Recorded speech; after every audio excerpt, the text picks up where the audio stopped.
Today we are making chickpea and sweet potato curry. It's an easy, rich, fragrant curry with chickpeas, sweet potato, and spinach cooked in a creamy coconut curry sauce. For our ingredients, we have vegetable oil, an onion, garlic cloves, minced ginger. We have curry powder. You could go for hot or mild. Ground coriander, ground cumin, paprika, cinnamon, salt, pepper, 2 medium, sweet potatoes, a can of chickpeas drained. We're going to use chopped tomatoes, tomato puree, coconut milk, and baby spinach. In a large frying pan, we're going to heat some oil up over medium heat. We're going to add our onions and we're going to cook for about 5 minutes. You want to stir often. You want to make sure that your onions are soft before adding your garlic, your ginger,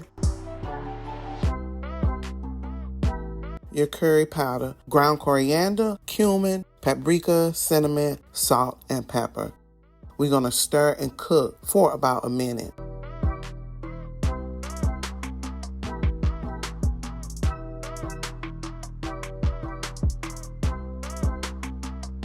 You want to add your sweet potatoes, your chickpeas,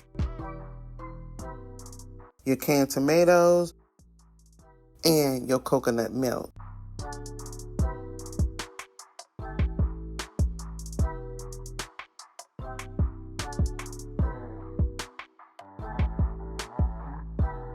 Your tomato puree, we are going to bring to a gentle bubble, and then we're going to simmer it. We're going to stir occasionally for 20 minutes until sweet potatoes have softened. If the sweet potatoes are still firm, this depends on the size of your chunks. You can cook for another 5 to 10 minutes. We're going to splash some water or some veggie stock in the sauce if it starts to look too thick. We're going to stir in our spinach. It should wilt quickly, and we're going to turn off our heat. We're going to serve our delicious chickpea and sweet potato curry over some delicious white jasmine rice. Today we made chickpea and sweet potato curry. I want to thank you for watching Baby We Eats. And if you like this video and you want to see more like this, don't forget to like, comment, and subscribe.